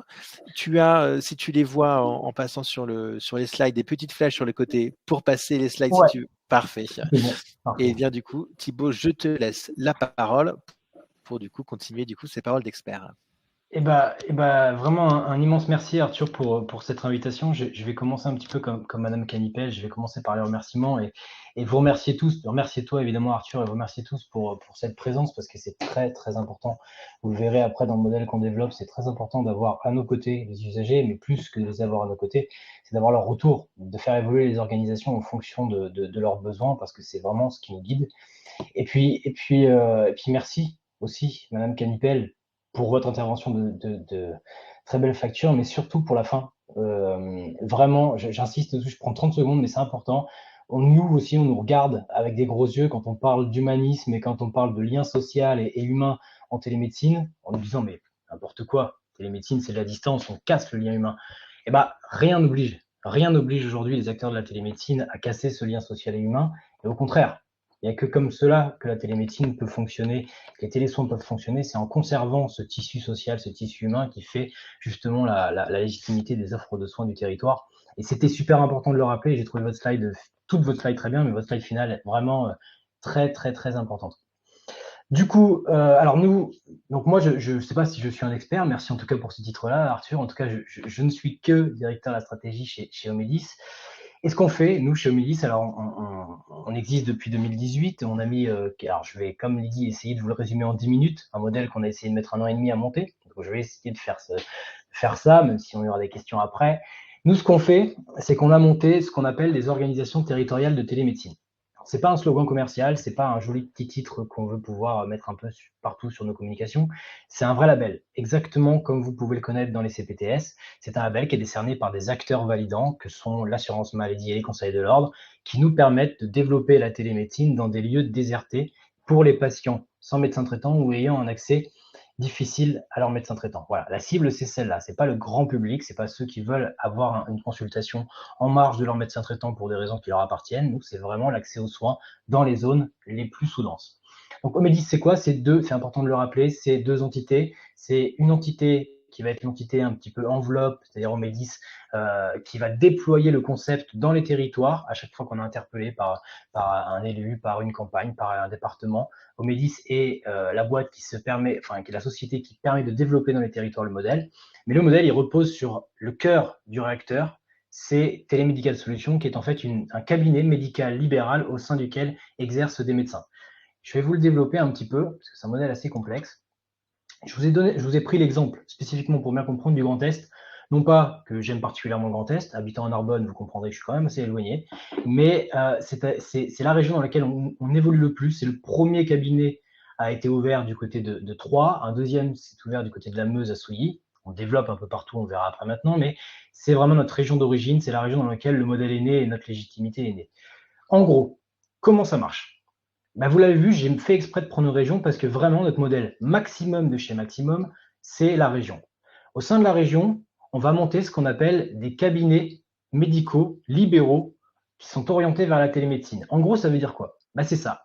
C'est exactement la photo que vous voyez là, et là, ce sont des vraies personnes, hein, c'est pas de l'IA pour le coup. Arnaud de Villard, Antoine Leroy, Tuan Nguyen, ce sont des vrais médecins qui interviennent à Troyes, qui sont dans des espaces médicaux, dans un cabinet médical qui n'a seule différence avec le cabinet de médecins généralistes que vous connaissez, de ne pas recevoir physiquement des patients dans ce cabinet-là, mais de proposer la réponse d'un spécialiste du territoire vers une zone qui, elle, manque de médecins urgentistes, généralistes, ce que vous voulez. On verra un petit peu après comment on transporte la réponse dans les zones désertées. Mais le premier principe fondamental sur lequel repose notre modèle, c'est un cabinet qui est installé avec des vrais médecins, avec tout un environnement, tout un écosystème qui est sécurisé. Donc 3 écrans par médecin, un écran pour les DPI, un écran pour l'agenda, un écran pour la visio, et surtout la capacité de pouvoir faire face quand il y a des coupures, de maîtriser l'environnement sonore. Enfin, c'est d'une vraie téléconsultation qualitative. Tout est maîtrisé à l'intérieur et quand le médecin vient, il ne s'occupe que de ça. Ce n'est pas une consultation entre 2 téléconsultations et vice-versa. Donc, on fait en sorte de mobiliser du temps médical, et ça, c'est l'une des grosses particularités du système, c'est qu'on ne va pas débaucher du temps médical, on ne va pas transvaser du temps médical, on va faire en sorte de mobiliser ce qu'on va appeler du temps médical résiduel. En gros, vous avez aujourd'hui en France 9 millions de téléconsultations. Ces 9 millions de téléconsultations, elles sont réalisées, elles prennent du temps aux médecins, sauf qu'elles sont faites un peu n'importe où. Vous avez des médecins à Paris qui vont téléconsulter à Narbonne. Vous avez des médecins à Narbonne qui vont téléconsulter à Bayonne. Et vous avez des médecins de Bayonne qui vont consulter à Brive. Ce qu'on se dit simplement, c'est que ce temps existe. Les médecins urgentistes se posent la question d'arrêter un peu leur activité. D'autres médecins généralistes se posent la question de partir tranquillement à la retraite. Plutôt que d'aller offrir ce temps médical à des régions parfois pas sous-denses du tout, parce qu'on se rend compte que les téléconsultations faites sur cabine et autres sont principalement faites dans les zones urbaines, on va dire à ces médecins-là, et c'est le cas de par exemple ces 2 médecins ici, s'il te plaît, ne t'en va pas, ne quitte pas l'hôpital, ne viens pas rendre encore plus difficile la situation dans laquelle tu évolues, mais viens juste donner une après-midi, une journée maximum, 20% du temps médical maximum, pour les patients de ton territoire en téléconsultation, donc dans un autre environnement, dans un environnement parfois un petit peu plus léger, dans un environnement un petit peu différent de ce qu'il peut connaître dans une clinique, dans son cabinet libéral, dans son service d'urgence. Et surtout, tu vas téléconsulter pour les patients de ton territoire. Donc, tu vas les connaître. Tu vas connaître, et on le verra après, les professionnels de santé qui accompagnent le patient. Tu vas connaître ton parcours de soins. Tu sais que quand tu vas devoir réorienter physiquement un patient, tu sais qui tu vas pouvoir appeler. Tu vas appeler ton service au CH de Troyes, tu vas appeler ton CH de Nancy, tu vas appeler des gens que tu connais, avec qui tu collabores tous les jours. Et en fait, le fait de respecter entièrement, c'est une condition stricte du modèle, le parcours de soins coordonné, permet de prendre, dans le cadre des téléconsultations, pas tous les patients, ça c'est faux. Si d'autres vous disent ça, c'est faux. Mais en tout cas, à peu près 80-85% des pathologies en téléconsultation. Et de ne laisser personne sur le carreau, parce que les 15% restants, on sait vers qui on les adresse, on s'occupe nous-mêmes du réadressage, on suit nous-mêmes le patient quand il n'a pas de médecin traitant. Quand on prescrit un bilan, on va suivre le bilan, on va le regarder sur AppyCrypt ou d'autres outils, on va le transmettre via les MSS, via le DMP, via mon espace santé, l'ensemble des documents nécessaires pour que le soin soit particulièrement bien coordonné. On va faire en sorte d'avoir, entre guillemets, le rôle du médecin traitant, sans le vouloir évidemment, on est plutôt médecin référent, mais on va vraiment suivre et coordonner les actions à l'échelle du territoire, à l'échelle du département. Voilà le premier pendant du modèle. Évidemment, c'est toujours validé par les instances justement validantes. Donc on travaille avec 3 particulièrement. L'assurance maladie, qui, comme tu l'as rappelé Arthur en début, c'est un acteur essentiel de l'accès aux soins, essentiel. On a tendance à le considérer un peu comme un meuble aujourd'hui dans nos organisations. La CEPAM aujourd'hui sont très proactifs dans l'accès aux soins, que ce soit dans la prévention, que ce soit dans l'aide à l'installation, que ce soit dans le fait de pouvoir aider à trouver des moyens de faire évoluer la nomenclature ou accompagner les CPTS. C'est un acteur primordial pour nous. On a la chance d'avoir leur soutien et on les en remercie. On travaille évidemment avec le Conseil de l'Ordre. Tous les cabinets passent en commission paritaire locale au sein duquel siègent les syndicats et la CPM et sont validés auprès du Conseil de l'Ordre départemental. Absolument tous. Si un Conseil de l'Ordre, lui, il ne valide pas le cabinet n'ouvre pas. Et on va repasser devant la commission du Conseil de l'Ordre. Ça n'est jamais arrivé, mais parlons-en. Et évidemment, derrière, on est entièrement transparent avec le territoire, c'est-à-dire qu'on propose d'intégrer autour de la table toujours l'ARS, beaucoup de GRADES, on travaille beaucoup avec le GRADES. On intègre évidemment les associations d'usagers lorsqu'on a des contacts, les politiques locales, les élus locaux, les CTS. Nos partenaires principaux sont les CPTS. Enfin voilà, c'est vraiment un organisme de territoire, c'est vraiment une association de territoire, et c'est très important. Je le répète à la fin, c'est un cabinet libéral. On le verra, ça a son importance pour le modèle économique à la fin. Nous, ça va plaire, je pense, à Madame Canipel. Nous, alors la télémédecine, c'est complexe. Il y a plein de trucs sur la télémédecine. Nous, on ne réalise qu'une seule branche de la télémédecine. On n'est pas vorace au point de tout vouloir faire. On ne fait que de la téléconsultation assistée et augmentée. Assistée, ça veut dire quoi? Ça veut dire qu'il y a toujours, absolument toujours, lors d'une téléconsultation, un professionnel de santé qui l'accompagne. Aujourd'hui, pour accompagner un patient lors de sa téléconsultation, il faut être diplômé d'État. Bon, il y en a plusieurs, il y a les kinés, les sages-femmes, les infirmiers, les pharmaciens. Kinés et sages-femmes, vous comprenez bien qu'aujourd'hui, dans le modèle, c'est compliqué de les inclure. Je ne dis pas que demain, ça pourrait être le cas, mais ce n'est pas, en tout cas, nous, au sein de notre expérience, ce qu'on fait le plus. Et on travaille énormément avec les infirmiers libéraux, ou parfois salariés d'ailleurs, et les pharmaciens, pour qu'en fait, vous le verrez après, le patient se rende dans un lieu d'accès aux soins, dans une zone désertée, puisse être accompagné par un professionnel de santé que nous aurons au préalable formé, et puisse réaliser une téléconsultation vraiment qualitative. Vous le verrez dans la slide suivante, la téléconsultation, elle se passe toujours dans des lieux dédiés aux soins. On ne va pas téléconsulter dans un supermarché, on ne va pas téléconsulter dans une gare, on ne va pas téléconsulter dans un aéroport, on va téléconsulter dans un EHPAD, on va téléconsulter dans une salle dédiée par la CPTS, on va téléconsulter dans une maison sans aide pluriprofessionnelle, dans un cabinet infirmier, au sein d'un groupe médical, à domicile, lorsque les infirmières libérales font leur tournée. On fait en sorte vraiment que la téléconsultation, ce soit un acte médical accompagné par un professionnel de santé qui, justement, lui, va préparer la téléconsultation, va être nos yeux et nos oreilles, hein. Clairement, nous, médecins, on va faire en sorte de pouvoir s'accompagner des professionnels de santé libéraux formés par Omedis, justement, et par d'autres, hein, d'ailleurs. Et on va toujours, lors de la prise de rendez-vous, créer un double temps, c'est-à-dire qu'il va y avoir un rendez-vous qui va être positionné à 14 h pour une téléconsultation. Et bien en fait, le patient a rendez-vous à 13h50. Il y a 10 minutes de temps préparatoire à minima pour que l'infirmier, justement, travaille sur ce lien social, sur ce lien humain, pour qu'il prenne les constantes en amont, pour qu'il accompagne le patient, pour qu'il le prépare, pour qu'il le rassure si c'est la première fois, pour qu'il y ait cet accompagnement qui soit essentiel. Et finalement, ça vient valoriser le travail absolument formidable des infirmiers, des pharmaciens au quotidien, dans les lieux désertés, qui accompagnent les patients sans toujours être valorisés à hauteur de ce qu'ils devraient être. Et ben ça, nous, on les fait rentrer dans le système, et ce sont des personnes qui sont absolument indispensables à la prise en charge des patients qui n'ont plus de médecin traitant dans des lieux désertés. Comment on fait pour installer une salle? Bah, c'est simple, en gros, c'est très souvent de l'opportunité. C'est-à-dire quand on monte un cabinet, nous, au Médis, on n'a que des infirmières qui travaillent chez nous, d'infirmières qui sont salariées de Médis et qui vont... on a une ambassadrice par territoire, à peu près, par région. Et en fait, elle va à chaque fois, c'est très très important, elle va à chaque fois écrire ce qu'on appelle un projet médical. C'est-à-dire qu'on n'ouvre pas jamais une salle d'accès aux soins sans qu'il y ait de projet médical. C'est-à-dire qu'on va s'assurer de la démographie médicale autour, on va s'assurer si c'est bien légitime d'ouvrir une salle de téléconsultation alors que c'est rare. Il y a 8 médecins généralistes dans les 5 km aux alentours. On va s'assurer que le lieu est un lieu PMR, qui puisse être accessible pour tout handicap confondu. On va s'assurer que le professionnel de santé qui va accompagner le patient est lui bien formé, qui a bien compris le système de prise de rendez-vous ou autre, et qu'il accepte justement d'accompagner et de suivre le protocole. On va le former au protocole d'exclusion, parce qu'on ne peut pas tout prendre en télémédecine, c'est faux, si on vous le dit, c'est faux. On va le former à ce qu'on appelle par exemple le scoring de Charlson, c'est-à-dire qu'on va qualifier le primo-patient. On va s'assurer que ce patient peut être pris en charge en téléconsultation. Et en fonction du score de Charleston qu'on va qualifier nous en tant que médecin, on va aussi, puisqu'on connaît l'environnement, parfois être amené à contacter des médecins traitants qu'on connaît, des collègues, des amis, pour leur dire je viens de qualifier un patient, il a besoin d'être suivi par un médecin traitant parce qu'il a une ALD particulière, et bah, s'il te plaît, reprends-le dans ta patientèle, et nous, on va le suivre lorsque tu ne seras pas disponible. C'est vraiment un travail conjoint de territoire. On intègre, nous, le parcours de soins coordonnés. On ne fait pas du one-shot au domicile pour venir augmenter un peu notre bourse de fin de mois. On fait en sorte vraiment d'intégrer le parcours et d'être pas indispensable, mais d'être utile pour les acteurs qui, eux, n'ont pas forcément de réponse ou en tout cas ont des difficultés parfois temporaires, parfois chroniques. Donc ça, c'est super important. Donc, je vous l'ai dit, je vous ai donné l'exemple du Grand Est, puis je vais essayer de conclure assez vite.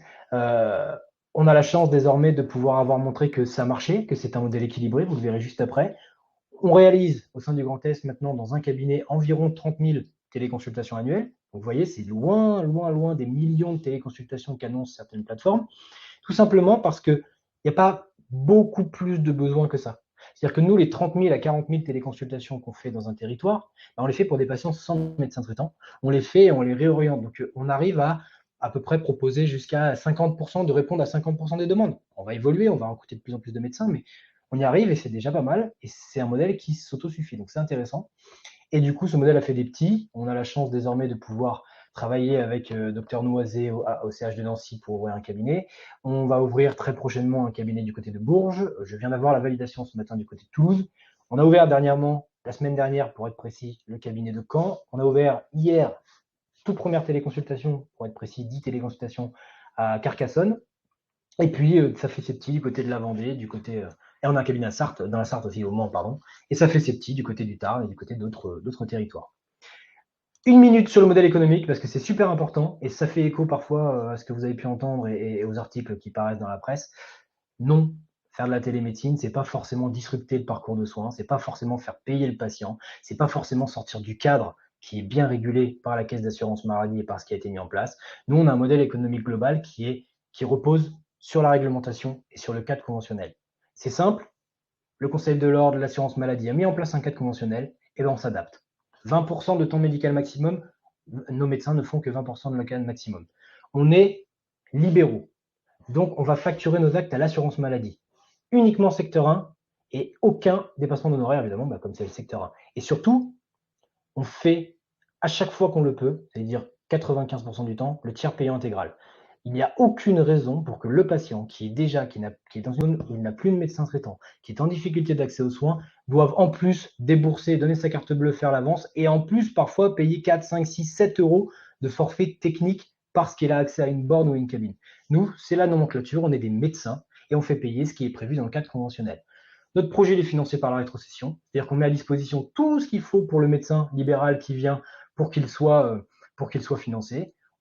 Le médecin, il va coter 25 euros. Sur les 25 euros, il va en prendre 80%, comme un médecin salarié classique, comme il en existe des milliers en France.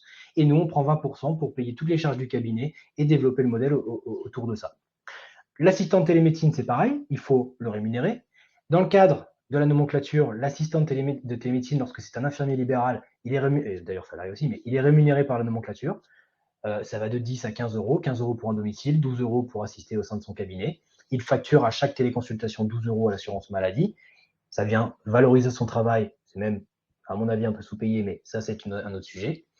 Et le spot, lui, le lieu dans lequel on va téléconsulter, c'est un lieu commun. C'est un EHPAD, c'est une pharmacie, c'est une salle infirmière. Faut pas acheter de local, faut pas faire des choses comme ça. Ça repose vraiment sur un financement de commune, plutôt que d'acheter encore une fois, je dis un gros mot, mais d'acheter une cabine 85 000 euros ou de la payer 500 euros par mois. On va acheter un chariot, une tablette à 2 000 euros ou reposer sur des fonds et des subventions permises par les GRADES ou par d'autres collectivités locales.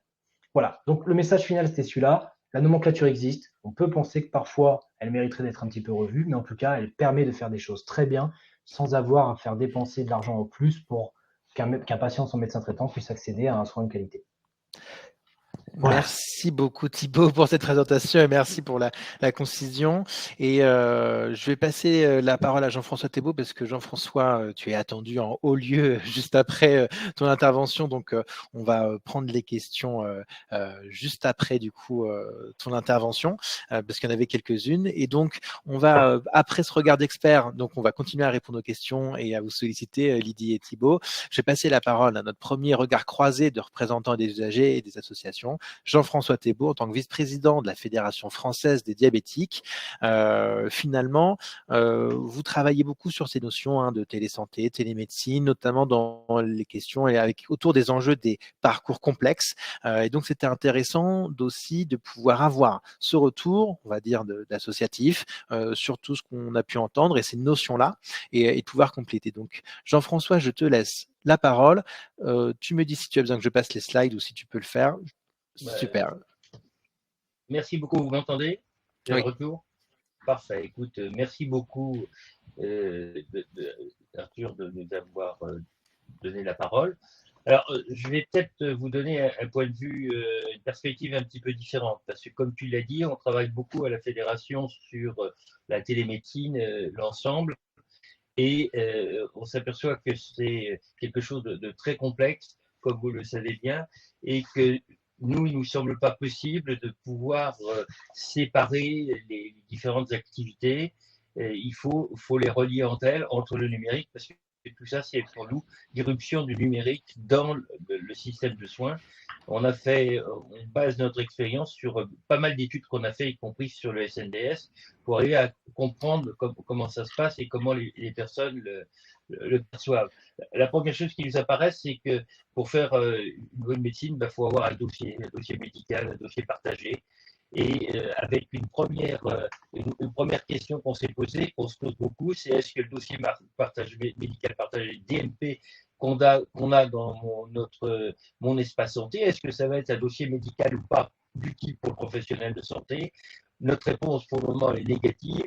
Ça veut dire qu'il y a deux dossiers qui existent, celui des professionnels de santé, que ça peut être un dossier médical, dossier pharmaceutique, qui ne sont pas interopérables entre eux. Et donc, c'est l'une aussi pour nous des explications au fait que finalement, moi, en tant que patient récemment, j'ai eu pas mal de choses et d'interventions, et aucun médecin que j'ai consulté ne m'a demandé de consulter mon espace santé ou mon DMP, et c'est vraiment un sujet pour nous, l'enjeu de son utilisation et de son ergonomie, qui nous paraît indispensable pour qu'il y ait une bonne téléconsultation. Voilà, si on voit un médecin qu'on n'a jamais vu, ce qui arrive souvent quand on va dans des centres de santé, dans des cabinets gros, néanmoins, il a accès au dossier d'une manière ou d'une autre, et c'est absolument indispensable. Si je vois aussi tout un tas d'objets connectés. Alors, ces objets connectés, soit c'est des objets connectés qu'on peut voir dans le cadre de mesures casuelles, comme le poids, la température, la tension artérielle, la saturation, voire même la glycémie, soit dans les cabines de téléconsultation, soit fournies par les professionnels. Lydie, tout à l'heure, parlait des consultations accompagnées, où le pharmacien l'infirmier qui va accompagner la téléconsultation peut avoir ce matériel. Mais on a aussi de plus en plus de contrôles continus, alors en particulier dans le diabète, avec des contrôles de glycémie, il peut y avoir des appareils à tension, etc., voire même des électrocardiographes. Donc ça aussi, c'est des éléments qui doivent être intégrés, et il nous semble évident une fois de plus que ce serait une intégration via mon espace santé, parce qu'on ne peut pas imaginer, comme sur le NHS en Angleterre, que tous les médecins travaillent sur le même logiciel, hélas. Il en est de même pour les applications qui sont de plus en plus nombreuses, qui vont être colligées, labellisées sur mon espace santé. Bref, tous ces éléments-là, pour nous, c'est une partie indispensable à la réalisation de la téléconsultation, de la télésurveillance, du télésuivi, du télésoin éventuellement, voire même de la téléexpertise, ce qui nous amène à poser donc, alors ça va dans l'autre sens là, non? Oui. Alors, attends, voilà. À poser la question de quelle est la pertinence et la valeur ajoutée de la santé numérique et de la téléconsultation, et en quoi les patients peuvent participer à cette, alors j'ai appelé ça l'ASA, l'amélioration du service attendu, par référence à la classification de la CNEDIM pour la classification des dispositifs médicaux. Alors, le constat qu'on fait pour le moment, il est en demi-teinte. C'est-à-dire qu'on a beaucoup d'espoir, parce qu'on pense que c'est quelque chose qui devrait rendre énormément de services, notamment dans le suivi des pathologies chroniques, et puis dans les consultations ponctuelles, et puis dans l'accès à l'expertise à distance. On a énormément d'espoir, mais malheureusement, force est de constater que les choses avancent de manière un peu désordonnée. Alors, j'ai pris un exemple concret pour essayer de mieux formaliser ma pensée. L'objectif finalement de cette télémédecine, c'est de faire en sorte que les patients soient le mieux soignés possible. C'est-à-dire que les parcours de soins et ce qu'on lui fait correspondent le mieux aux recommandations qui sont édictées par les autorités, en particulier la Haute Autorité de Santé. si je prends simplement la recommandation du suivi du diabète, je ne parle pas du diabète compliqué, je parle du suivi du diabète. L'assurance maladie, vous voyez, sur la HAS, elle a fait des jolis tableaux dans lesquels voilà tout le parcours de soins que doit faire un patient au fur et à mesure de son parcours en présentiel ou en télémédecine. Alors, je me suis amusé de mettre ça sur un graphique en montrant le patient au milieu, en voyant toutes les étapes qu'il peut avoir à faire pour remplir ce parcours de soins. Je n'ai mis des flèches uniquement que ce qui est dématérialisé. Hein, donc, vous voyez, en vert, c'est les consultations de spécialistes. En rouge, c'est les consultations de soins primaires, médecins traitants, chirurgiens dentistes, biologistes, et en jaune, c'est les activités qui sont ou ne sont pas prises en charge par l'assurance maladie. Et puis, vous voyez, les flèches, ça signifie tous les trajets que peut effectuer les relations numériques de ce patient à travers cet écosystème. Alors, j'ai fait ça simplement pour souligner la complexité. C'est-à-dire qu'aujourd'hui, alors j'ai oublié de vous le dire tout à l'heure en introduction dans ma déclaration d'intérêt, parce que c'est quand même important, je suis avec un autre patient, je ne suis pas tout seul, membre du comité éthique et scientifique de Care Santé, une plateforme de téléconsultation, et donc avec mon collègue, également issu d'une association agréée, nous siégeons dans ce comité, et donc nous essayons de voir de l'intérieur comment ça se passe, quels sont les inconvénients, les avantages, et comment on peut essayer d'améliorer ça. Et c'est vrai que dans l'état actuel des choses aujourd'hui, et compte tenu de la faible appétence des médecins traitants et des médecins libéraux à s'emparer de la téléconsultation, on a malheureusement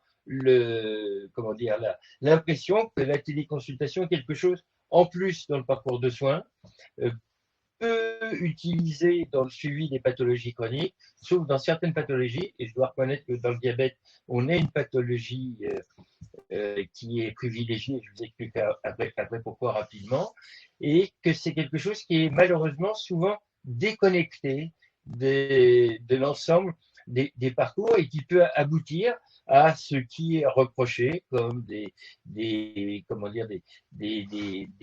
redites d'ordonnance, des examens complémentaires demandés, non vus.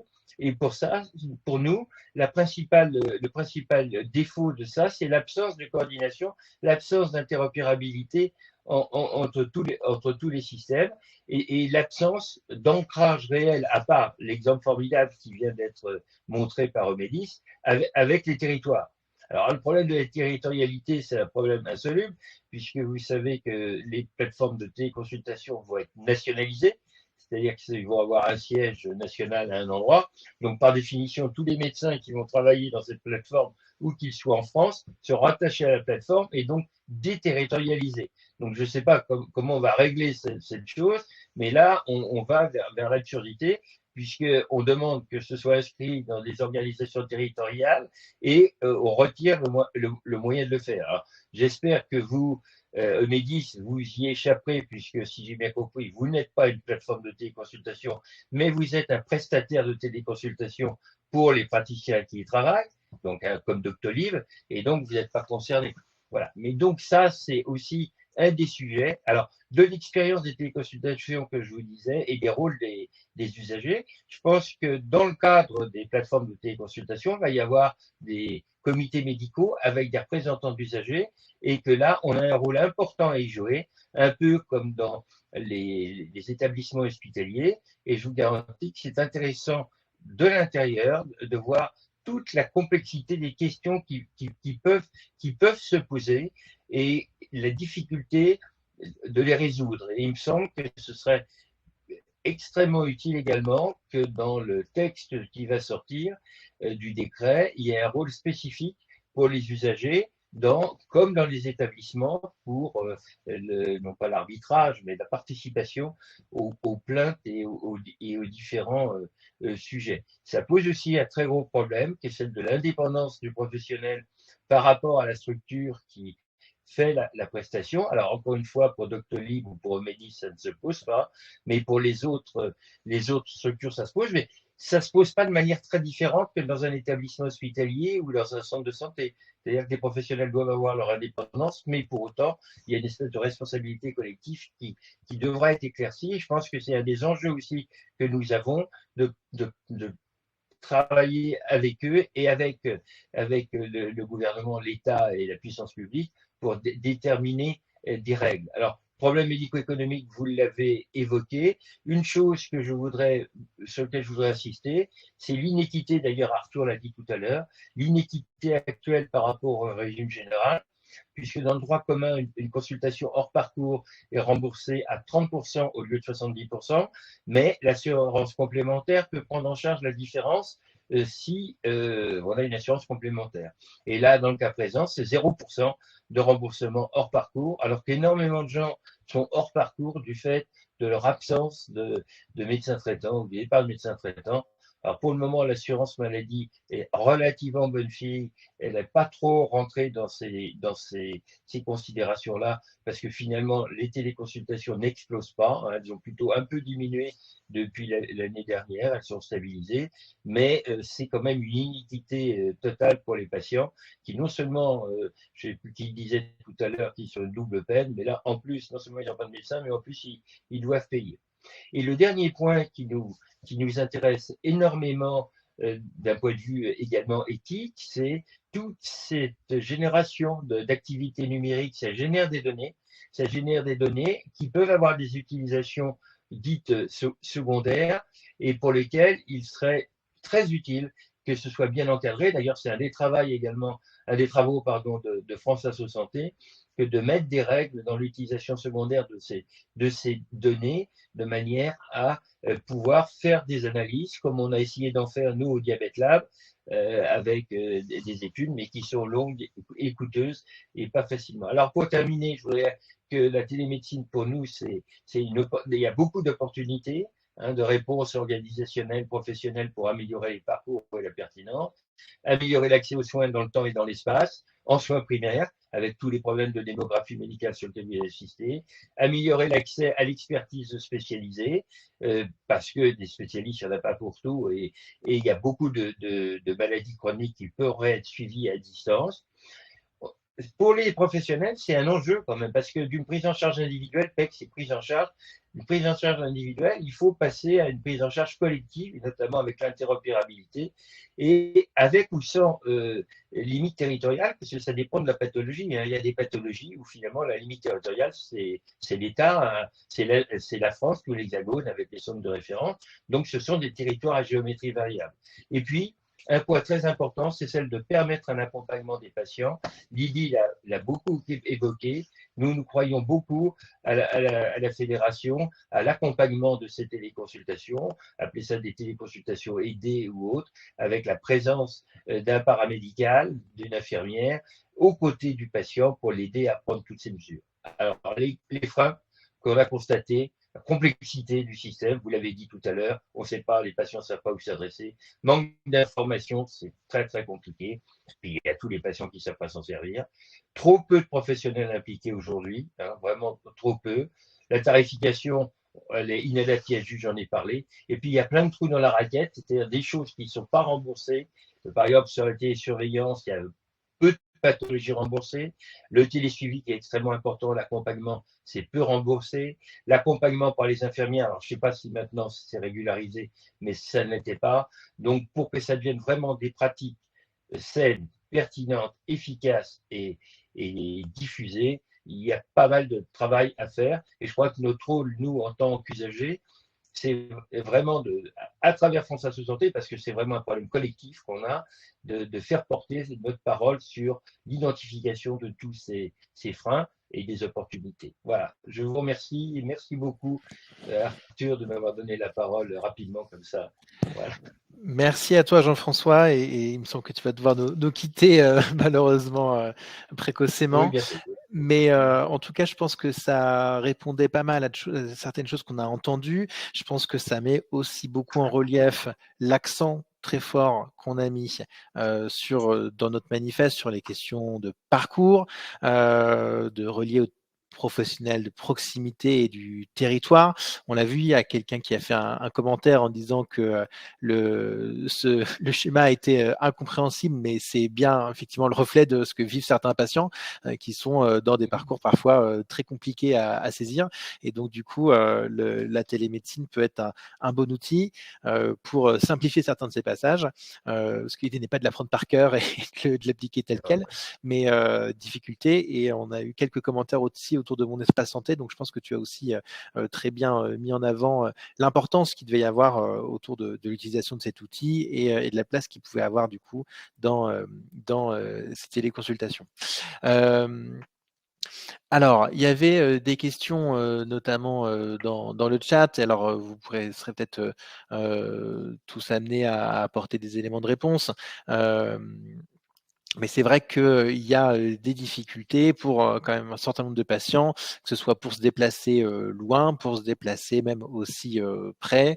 Et donc, on a vu quand même pas mal d'exemples de comment on pouvait rapprocher des parcours qui soient plus coordonnés, tout en respectant au maximum du coup la décision partagée, en tout cas en la permettant, parce que des fois elle n'est même pas en question.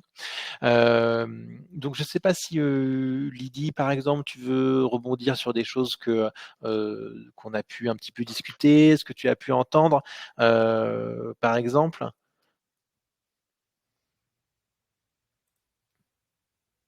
Alors, faudra juste que tu remettes ton micro, Lydie, si tu veux apporter un petit complément. Non, tout ce qui a été dit est vrai. Tout ce qui a été au midi, c'est un bel exemple, mais en même temps, par exemple, moi, ma réaction première, c'est tout le monde n'a pas besoin non plus d'être assisté dans une téléconsultation. Et c'est là où je reviens toujours à cette décision partagée, où moi, patiente à l'heure d'aujourd'hui, ça m'agacerait profondément d'être assistée, j'en ai pas besoin. Donc c'est toujours revenir, j'allais dire, je trouve qu'on fait très très compliqué en télémédecine. Moi, je suis tombée dans le chaudron en 2004, donc ça fait 20 ans. Et ça fait 20 ans où je trouve qu'on fait tout le temps compliqué. Alors qu'au bout du compte, ce n'est que soigner à distance, j'allais dire. Ça ne change pas ce qu'un soignant fait tous les jours ou ce qu'un patient vit tous les jours.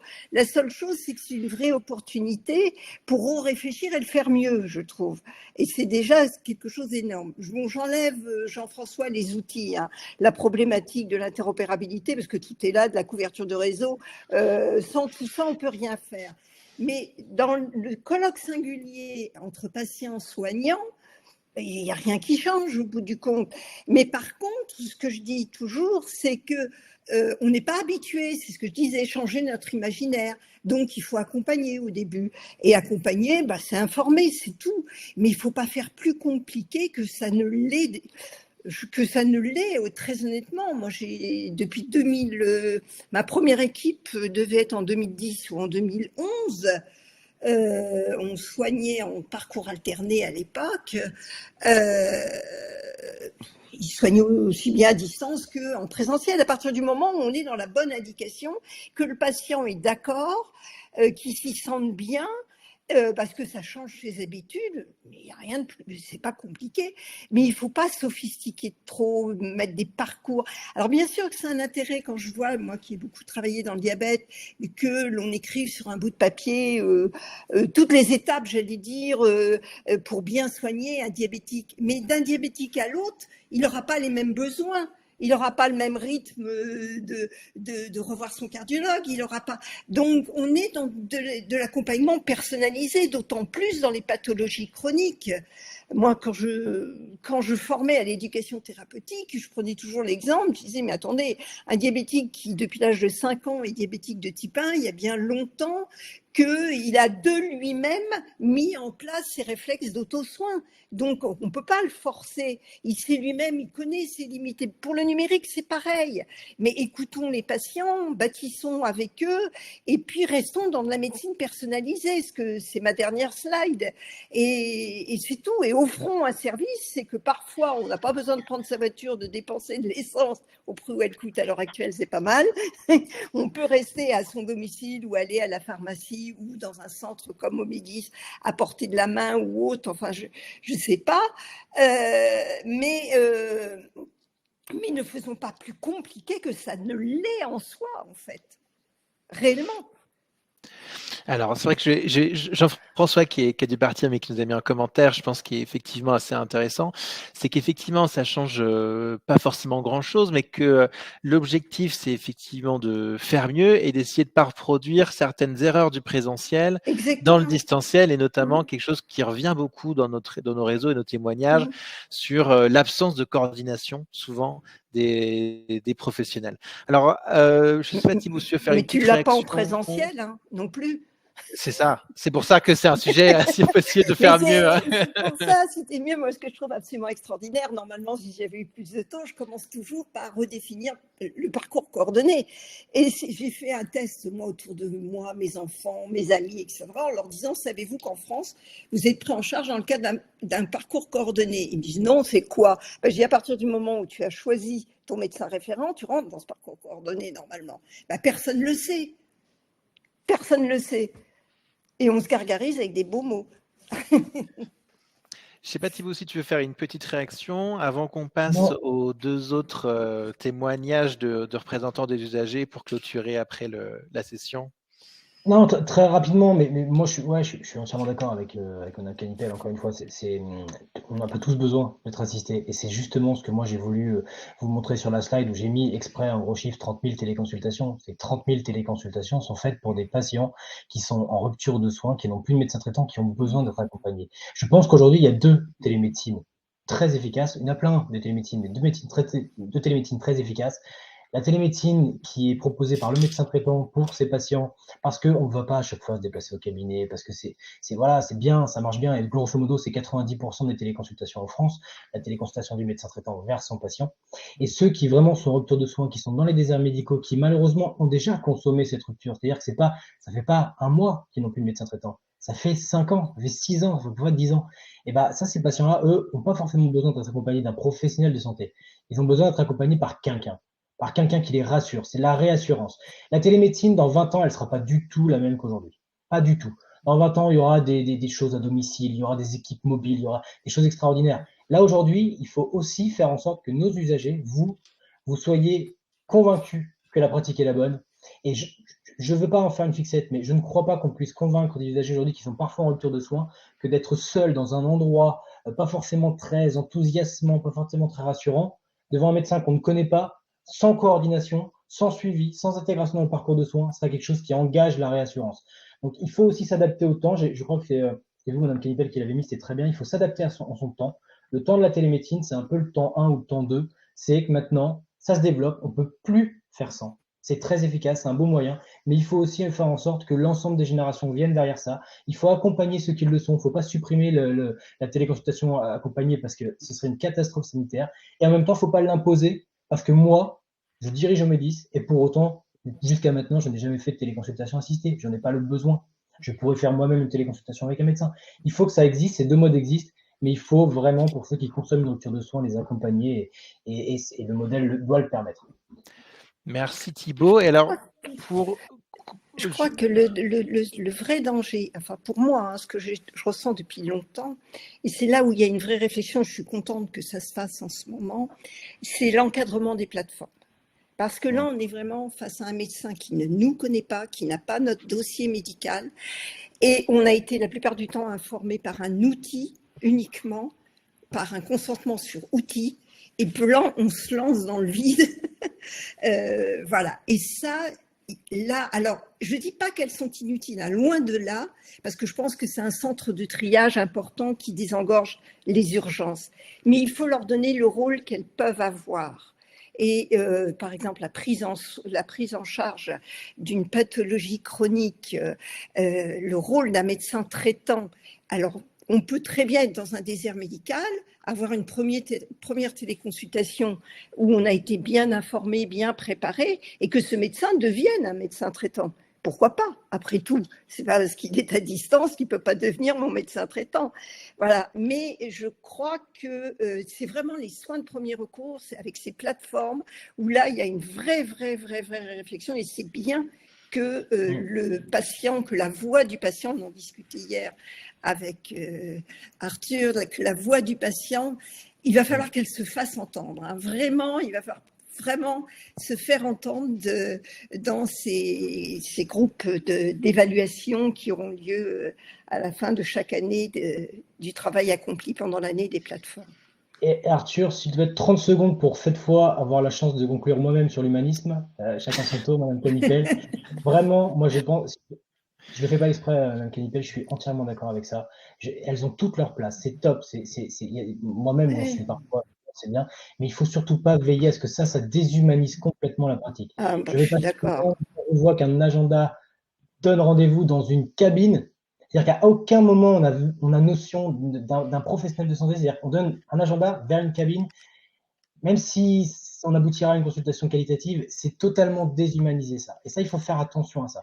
C'est-à-dire qu'avoir des lieux d'accès aux soins, c'est bien, mais rester humain, rester dans un cadre de proximité, c'est super important. Et après, les sons, les choses se développer au fur et à mesure de son temps. Merci beaucoup du coup pour ces compléments. Je vous remets dans le chat pour encore la petite centaine de connectés qui sont encore avec nous là à 15h30. Pour ceux qui sont sur le territoire francilien, n'hésitez pas à vous inscrire à la journée régionale de France à Santé Île-de-France le 12 décembre qui revient sur les questions, notamment problèmes de santé urgents, quelles réponses et pour lequel du coup il y aura des présentations aussi de dispositifs de télémédecine. Et il me semble même que vous aurez l'occasion d'y croiser au Médis si vous vous rendez à l'événement. Et donc, on va poursuivre un petit peu. Jean-François Thébault, tout à l'heure, nous a apporté le point de vue, on va dire, d'une association et de patients, les diabétiques, qui sont très digitalisés, avec des parcours très complexes et pour lesquels on comprend vite, finalement, aussi l'intérêt, avec tous les enjeux qu'il a pu détailler, un peu plus politique aussi, on a parlé des plateformes, de plein de choses, de remboursement, d'électronisme.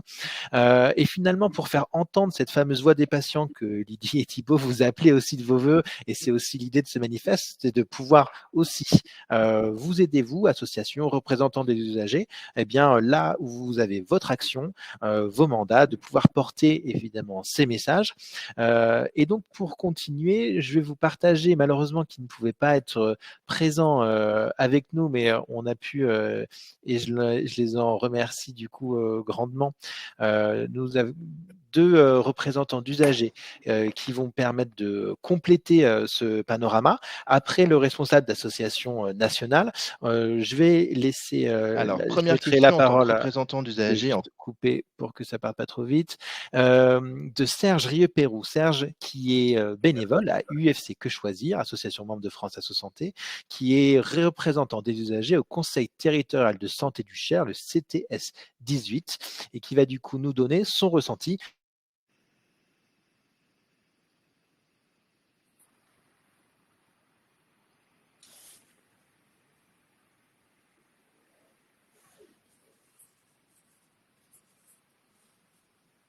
Alors, première question en tant que représentant d'usagers en conseil territorial de santé, quel est finalement votre Alors, première question en tant que représentant d'usagers en conseil territorial de santé, quel est finalement votre point de vue, quelle est votre perspective sur ces questions et enjeux d'accès aux soins en miroir avec les opportunités de la télémédecine territorial de santé, quel est finalement votre point de vue, quelle est votre perspective sur ces questions et enjeux Alors, première question en tant que représentant d'usagers en conseil territorial de santé, quel est finalement votre point de vue, quelle est votre perspective sur ces questions et enjeux d'accès aux soins en miroir avec les opportunités de la télémédecine Pour nous, au Conseil territorial de santé, on a bien sûr une vision globale du département et le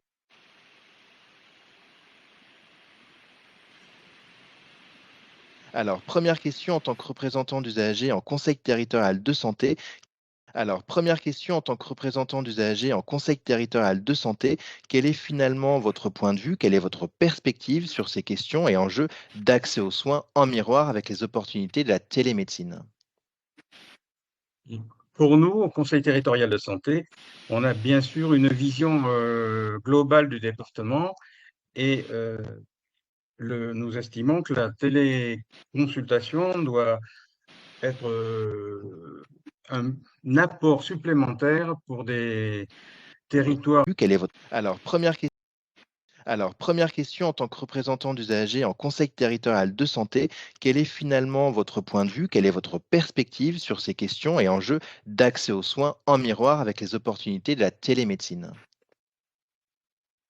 Pour nous, au conseil territorial de santé, on a bien sûr une vision globale du département et nous estimons que la téléconsultation doit être un apport supplémentaire pour des territoires un peu désertés sur le plan médical comme le nôtre. Elle permet d'avoir une réponse plus rapide, un traitement éventuel, un arrêt de travail éventuel. Ce sont les remontées de nos membres qui le disent, hein. Lorsque, effectivement, la consultation du médecin traitant est à un terme trop long pour une pathologie relativement simple. Voilà. Et dans le cadre de pathologies de suivi, on peut aussi avoir des téléconsultations qui, elles, sont programmées. C'est différent de la téléconsultation de soins non programmés. Eh bien, et comme le Conseil territorial de santé s'intéresse effectivement de manière précise à ce qui se passe sur les départements, il y a évidemment le rôle qui ressort souvent des organisations territoriales coordonnées comme les CPTS ou les MSP. Comment vous voyez les choses par rapport à l'implication de ces acteurs? Quelles sont vos attentes globalement avec ces notions de télémédecine et d'accès aux soins? La téléconsultation doit se faire pour nous, obligatoirement en lien avec le système de santé du territoire. C'est-à-dire les CPTS, les comités professionnels territoriaux de santé, les maisons pluridisciplinaires de santé, éventuellement, s'il n'y a pas de ces structures, ce qui arrive dans certaines zones d'un département sous-médicalisé comme le nôtre, avec les professionnels, parce que une fois la consultation initiale faite, qui peut être utile, urgente et faire apporter ce qu'il faut que le médecin traitant puisse reprendre la main si besoin. Et il me semble que vous avez effectivement travaillé sur ces questions au niveau du territoire, justement, des usagers, des patients sans médecin traitant. Quels sont finalement les points de questionnement qui restent ou quelles sont les autres thématiques et sujets que la télémédecine peut poser, en tout cas que vous avez pu vous poser aussi à l'échelle du territoire avec le CTS? Il faut absolument d'abord que tous les acteurs du territoire, les médecins, l'ARS en tant que participant au Conseil territorial de santé, la CPAM dans le cadre où, pour nous, elle doit valider toute structure qui se met en place au niveau de la téléconsultation, les élus qui peuvent éventuellement fournir des locaux ou intervenir à ce niveau-là. Il faut donc qu'il y ait une charte qui soit mise en place et qui soit entre ces structures et qui soit validée par l'assurance maladie. Et alors, en question complémentaire, en tant que vous, représentant des usagers, finalement, comment vous voyez votre rôle par rapport à toutes ces organisations et instances de démocratie en santé pour répondre justement à ces questionnements et réussir à proposer un accès aux soins amélioré avec la télémédecine? Nous, en tant qu'usagers, eh bien, on a un petit peu des courroies de transmission, c'est-à-dire que nous avons les remontées des usagers du département, hein, qui peuvent effectivement ne pas être toujours satisfaits de leur prise en charge dans les soins non programmés en particulier, ou qui n'ont pas de médecin traitant.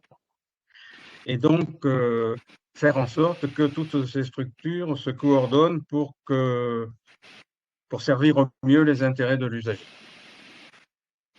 Et c'est vrai qu'on n'entend pas forcément toujours les représentants d'usagers en CTS, en conseil territorial de santé, s'exprimer. Mais est-ce que vous pensez finalement que le CTS est un bon échelon pour porter ces réflexions et pour pouvoir porter aussi des éventuels partenariats concrets ou en tout cas faire avancer aussi de manière constructive tout ça? Pour nous, le CTS est même la meilleure structure, puisque elle comporte normalement, quand ça fonctionne bien, tous les acteurs du territoire, que ce soit les élus, que ce soit les professionnels de santé. On a un représentant de CPTS, on a un représentant de MSP, on a le représentant de l'assurance maladie. Voilà, on a donc tout le monde autour de la table et c'est impératif que, ne serait-ce que pour l'information des patients, qui sont souvent sous-informés de ce qui se passe dans leur territoire, et puis éventuellement le lien qu'on peut faire entre les différentes structures qui ne se parlent pas toujours de façon très efficace. C'est qu'effectivement, dans un territoire comme le Berry, il y a beaucoup de zones blanches. Donc, ce qui fait que la téléconsultation, quand elle se fait, elle peut avoir lieu que dans des structures très organisées, alors soit dans des pharmacies, soit dans des maisons, des fois dans des MSP hein, qui organisent une téléconsultation. Donc voilà. Mais le problème et puis une population qui est quand même, disons, 25% vieillissante et qui a de grosses difficultés avec l'informatique. Donc, ce que j'ai pas dit tout à l'heure, c'est effectivement la téléconsultation doit chez nous, dans certains nombres de cas, soit accompagnée d'un professionnel de santé parce que les gens ne seront pas.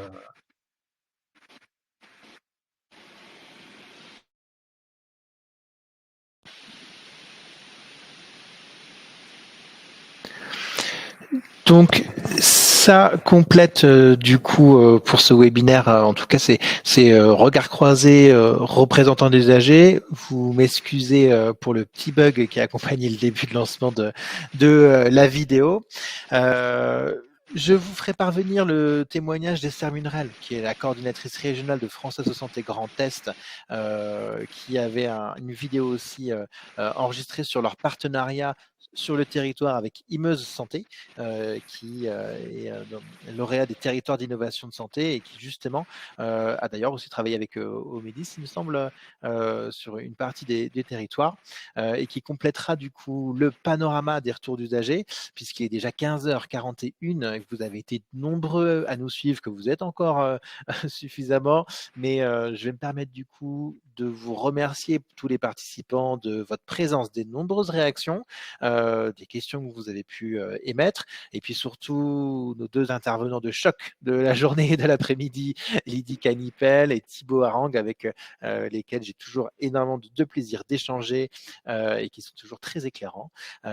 Donc encore un grand merci à vous deux. Je vous l'ai dit, vous recevrez tous le lien du replay à l'issue du webinaire et il sera accessible sur l'extranet de France Asso Santé avec du coup le témoignage qu'on n'aura malheureusement pas eu le temps de passer aujourd'hui. N'hésitez pas en tout cas à revenir vers moi pour toute question par rapport au manifeste ou au sujet. Et j'espère, en tout cas, je remercie pour tous les messages qui nous ont dit qu'ils avaient apprécié la session avec cet appel au CTS que je vois qui trouve aussi écho. Et donc, encore un grand merci à vous tous et je vous souhaite une excellente fin d'après-midi et puis à très bientôt.